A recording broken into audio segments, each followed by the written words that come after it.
Hello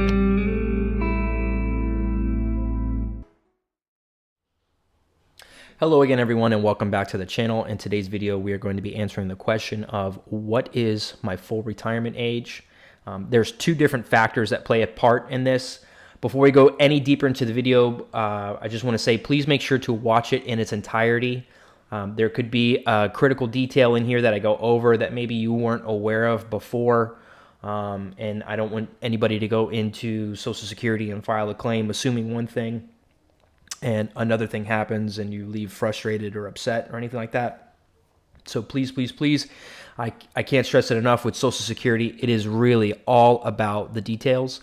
So again, please watch the video from start to finish. All right, so there's two main factors in determining somebody's full retirement age. The first, which I would say the overwhelming majority are aware of, is it's based off the year that you're born. Now, you might have had an aunt or an uncle or one of your parents who's a bit older file and say, oh, my full retirement age is 65.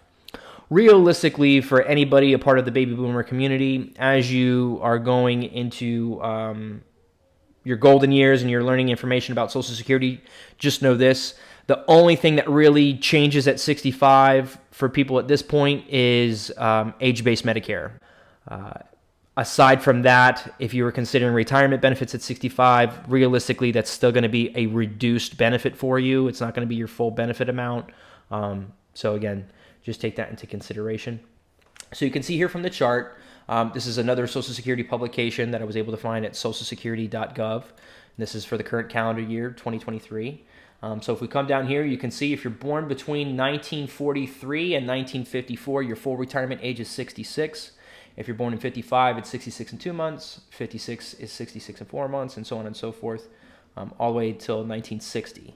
So currently, the maximum full retirement age is 67, and this is for anybody born 1960 or later.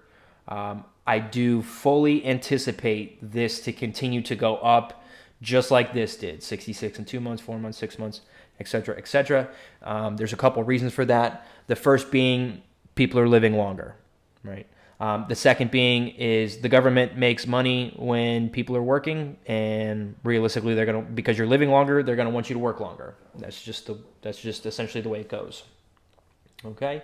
A little side note here: Social Security, whenever dealing with your date of birth, always considers the day before. So I realize that this says if you're born on January 1st, but really, if you're born on the 1st or the 2nd of any month, depending on the type of benefit that you're filing for, might be considered, your earliest month of entitlement might be considered the month before. So if you're, let's say that you turned 65 on January 1st of 2023, Social Security and Medicare is going to consider you eligible to start Medicare Part A and Part B actually with December of 2022. The month before.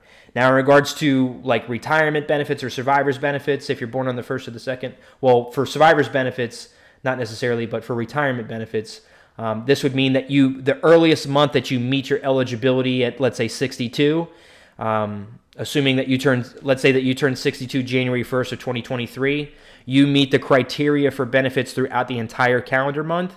So that means January is your earliest month of entitlement if you're born on the 1st or the 2nd.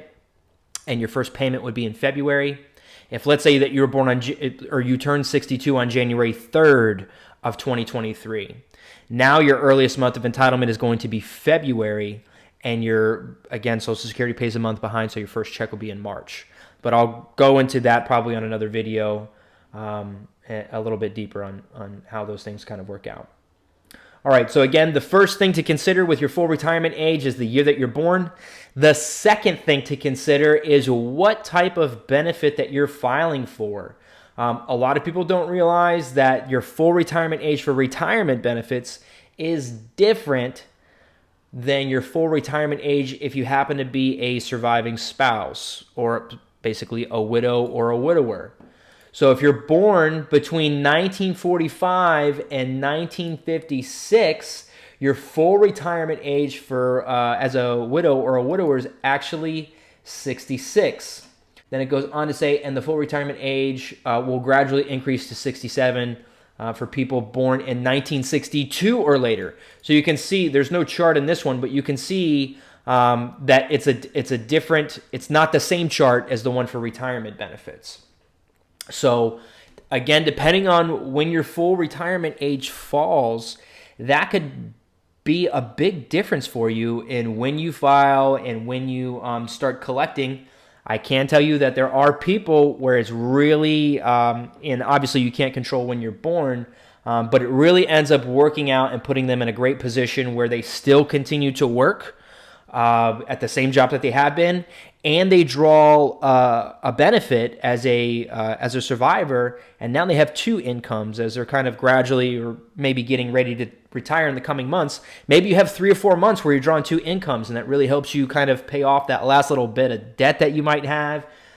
Maybe you throw that in your vacation account. Maybe you invest it. There's a number of different things that you can do when you have all of a sudden this extra income. You could save it, it just kind of depends on your lifestyle, your situation, your finances, all those things.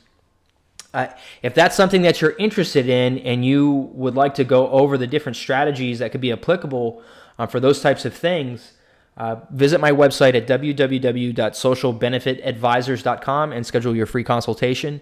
I'll spend probably about a half hour going over your information and seeing how we can help. All right. So if that's something that you're interested in, don't hesitate to reach out to us for more information. That's going to wrap it up for the video today, guys. Thank you so much. If you learned something from this or you got something out of it, please make sure to give the video a like. It does help out the algorithm on YouTube and spread this video and the channel to other people who are looking for the same information as you. If you had a question about anything that I covered, leave a comment down below, or like I said, go to my website and schedule a free consultation if you want more information about how to maximize your benefits. And consider subscribing to the channel and turning on your bell notification so that you're always notified whenever I'm posting new content. I hope you enjoyed the video. Have a great day.